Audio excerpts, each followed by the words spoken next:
여러분, 벌써 24년이 끝나갑니다. 정말 슬프지 않습니까? 전 올해도 아주 많은 게임들을 플레이해봤는데요. 올 한 해 동안 플레이해본 게임이 70여 개가 되더라고요. 물론 모든 게임을 다 엔딩 본 건 아니지만 이것저것 정말 많이 했고 제가 못해본 게임들도 상당히 많기 때문에 정말 한 해 동안 아주 많은 게임들이 출시되는 것 같아요. 그래서 오늘은 제가 24년 한 해 동안 직접 플레이해본 게임들 중에서 가장 재밌게 플레이했던 게임 랭킹을 한번 뽑아볼까 해서 왔습니다. 게임성, 게임 가격, 기술적인 부분 이런 걸 떠나서 그냥 순수하게 제가 너무 재밌게 했던 게임으로 뽑아봤으니까 재밌게 봐주시고 여러분들은 올해 어떤 게임이 가장 재밌었는지도 알려주세요. 너무 궁금합니다. 저랑 비슷할지 아니면 완전 다를지 말이죠. 딱 10개만 뽑기 너무 힘들어서 한 개만 더 추가했거든요. 사실상 베스트 11입니다. 지금 바로 보러 가시죠. 11위 사일런트 힐 2. 출시 전에 트레일러부터 상당히 잡음이 많았던 게임이죠. 과연 이 각 게임을 잘 리메이크할 수 있을 것인가, PC가 안 묻어나올 수 있을 것인가 등등 관심을 많이 받았던 게임인데요. 과거에 워낙 명작이었다 보니까 팬들이 더욱 예민해질 수밖에 없었죠. 특히나 여자 주인공들이 원작에 비해 너무나도 너프당한 모습과 비싼 게임 가격 때문에 더욱더 긴장이 컸었던 게임인데 저의 예상과는 반대로 너무나 재밌었습니다. 분위기도 너무 좋았고 적당한 공포감과 모션은 엉성했지만 타격감도 너무 찰졌으며 부금도 괜찮았고 특히나 맵 지역 하나하나 돌아다니면서 탐험하는 재미가 너무나도 행복했고 재밌었던 게임이에요. 제가 원작을 플레이해보진 못했지만 원래는 바하랑 다른 결의 게임이었다고 하던데 리메이크는 바하랑 좀 비슷한 느낌이 많이 들었기에 아마 리메이크하면서 그런 식으로 변화구를 많이 준 게 아닌가 싶습니다. 거기에 제가 특히나 바하루를 좋아하다 보니까 더욱더 잘 맞았던 게임이기도 하고요. 그렇다 보니 이에 실망한 유저들도 좀 보였던 게임이기도 했죠. 12. 철권 A. 솔직히 평은 그닥 안 좋은 게임이죠. 밸런스 망에다가 새로운 시스템들은 욕을 많이 먹고 뉴비들은 입문하기조차 힘든 그런 게임입니다. 사실 저 또한 온라인 게임을 안 좋아하지만 철권은 뭐랄까요, 플레이하면서 개 짜증나고 개 빡치고 열받는 게임인데 마약 같은 게임이라고 해야 되나요? 씩씩거리면서 게임 끄고 나면 안되겠다, 한 판은 이기고 끝내야겠다 하면서 들어가서 또 쳐맞고 이거를 반복하는 이런 극악무도한 게임인데 이게 또 묘한 매력이 있단 말이죠. 저는 이렇게 계속 욕하면서도 플레이를 하다 보니까 거의 250시간 가까이 플레이를 해버렸는데요. 아마 나중에 신캐 중에 마음에 드는 캐릭이 나오면 또 하게 될지도 모르겠네요. 개인적으로는 정말 재밌게 즐긴 게임이지만 남한테 추천해주긴 싫은 게임이랄까요? 여튼 이리저리 불만은 많은 게임이었지만 플레이 타임이 증명해주듯 재밌게 즐긴 건 팩트니까 이렇게 랭킹을 차지하게 되었습니다. 9위 워해머 4만 스페이스 마린 2. 올해 플레이한 게임 중에 가장 시원시원한 게임이었고 무엇보다 요즘 게임을 하면서도 원치 않는 PC 사상을 많이 강요받는 시대인데 이 게임에서만큼은 그렇지 않아도 되는 게임이죠. 이 워해머 세계관에선 이상한 사상을 가진 놈들은 타이투스 형님이 그냥 다 찢어버리기 때문입니다. 그냥 강한 자들만 살아남는 게임이죠. 정말 화끈한 게임이라서 내비우고 그냥 다 갈겨버리고 싶으시다면 강추하는 게임입니다. 멀티로 친구들과 같이 갈겨버려도 되고 혼자서 갈겨도 되는 게임이고 주인공이 진짜 상남자 중에 상남자라 너무나도 멋있습니다. 저는 멀티는 별로 안 좋아하고 싱글만 하는 유저이기 때문에 멀티를 그렇게 많이 플레이해보진 않았지만 싱글만 플레이하기에도 너무나도 재밌었던 게임이에요. 하지만 싱글만 하기에는 분량이 좀 작아서 가격대가 좀 높은 게임이다 보니까 멀티도 즐기실 분들은 정상가에 사도 아깝진 않지만 싱글만 하실 분들은 할인 조금 들어갈 때 하시는 걸 추천드리는 게임입니다. 8위 엘든링 황금나무와 그림자. 엘든링의 DLC 버전이죠. 개인적으로 정말 실망을 많이 했던 게임입니다. 그런데도 왜 8위냐고요? 그만큼 기대를 많이 했거든요. 게임은 7위를 할 만큼 너무 재밌었습니다. 하지만 제가 기대를 너무 많이 해서 실망한 거고 게임의 재미는 별개겠죠. 솔직히 제가 어느 정도로 기대했냐면 제 인생 최고의 게임이 될지 모른다는 생각을 가지고 있었기에 좀 실망을 했던 것도 큽니다. 솔직히 요거는 저의 판단 미스일 뿐인 거죠. 엘든링 본편을 너무나도 재밌게 했기 때문에 DLC는 본편만큼의 재미를 주지는 못했지만 그래도 웬만한 게임보다 훨씬 재밌기 때문에 본편을 재밌게 하셨다면 DLC도 해보시는 걸 추천드리는 게임입니다. 아마 그 전작들 다크소울3, 블러드본 이런 게임들의 DLC가 본편을 넘어설 정도로 재밌다 보니까 엘든링도 본편을 넘어서지 않을까 하는 기대감을 많이 가진 게 저의 판단 미스였던 것 같습니다.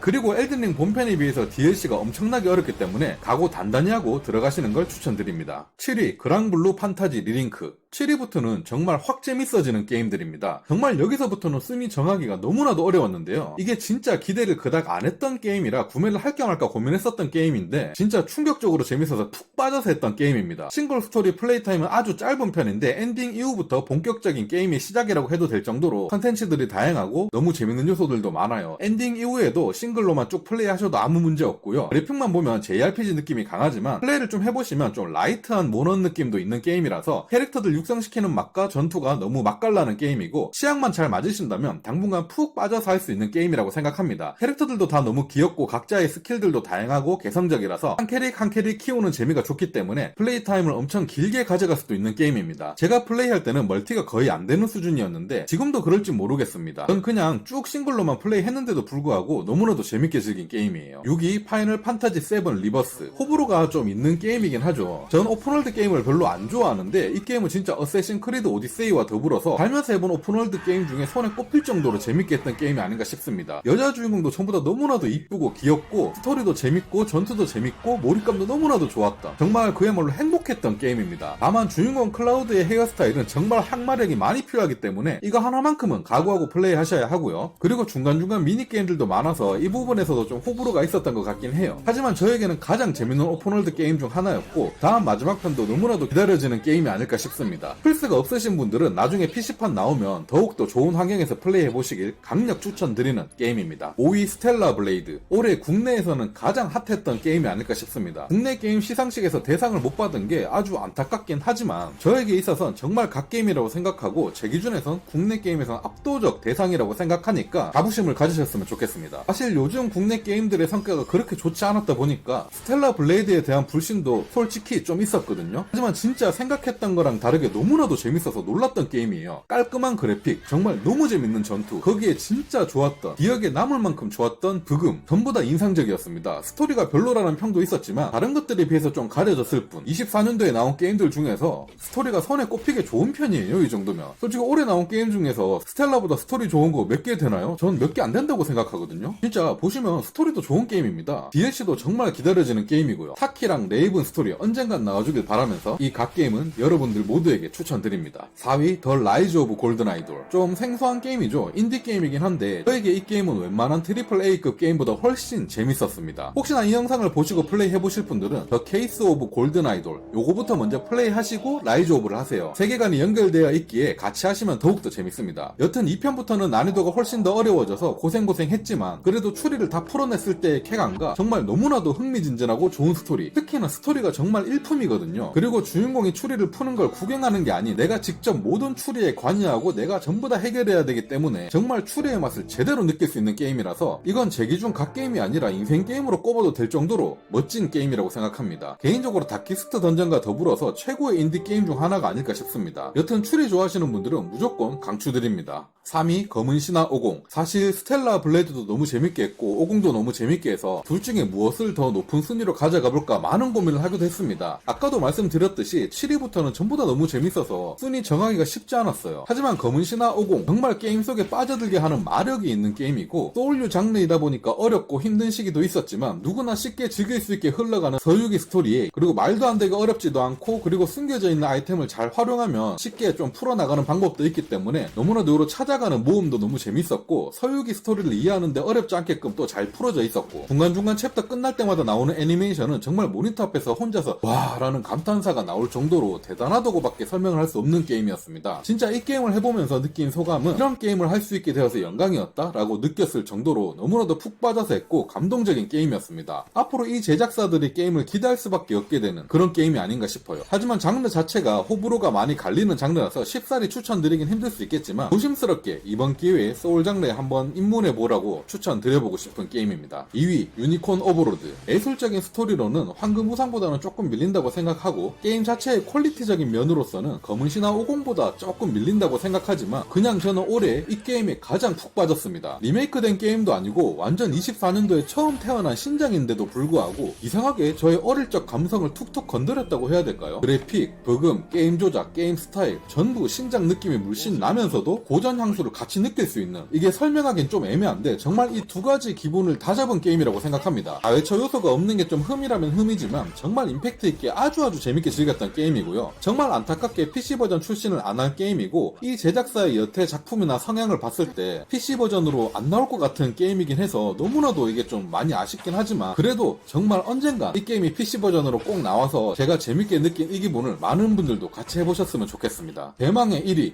아스트로봇. 진짜 이런 애들이나 할 법한 게임을 제가 열광할 거라고는 상상조차 해보지 못했습니다. 올해 최고의 게임이기도 하지만 인생 게임급의 수준이라고 말해야 될 것 같네요. 일단 오늘 소개해드린 게임 중에 가장 자극적이고 손맛이 가장 좋은 게임입니다. 플스 독점 게임이고 아마 이 게임의 컨셉상 영원히 플스 독점으로 남을 것 같아서 아쉬움이 있지만 진짜 플스의 듀얼 센스를 가장 잘 표현한 게임이 아닐까 생각합니다. 나는 분명 집에 앉아서 패드를 손에 쥐고 게임하고 있는데 4K로 생생하게 게임이 나에게 전달되기 때문에 내가 이 아스트로봇이 된 그런 기분이에요. 정말 이 소형 우주선을 타고 내가 우주를 누비고 다니는 그런 착각을 들게 한달까요? 진짜 대단한 게임입니다. 정말 게임 시작부터 엔딩까지 단 한순간도 자극적이지 않은 순간이 없었고 항상 도파민을 뿜어내도록 모든 맵이 새롭고 다양하고 수집 요소까지 완벽하기 때문에 정말 어느 한 곳도 흠을 잡을 수가 없는 게임이라고 생각합니다. 아마 아스트로봇을 해보지 않으신 분들은 그래도 내 스타일은 아닐 거야. 나는 이렇게 좀 아기자기하고 애들 하는 게임 이런 건 나랑 맞지 않아 라고 생각하시는 분들도 많으실 겁니다. 물론 저도 그렇게 생각했으니까요.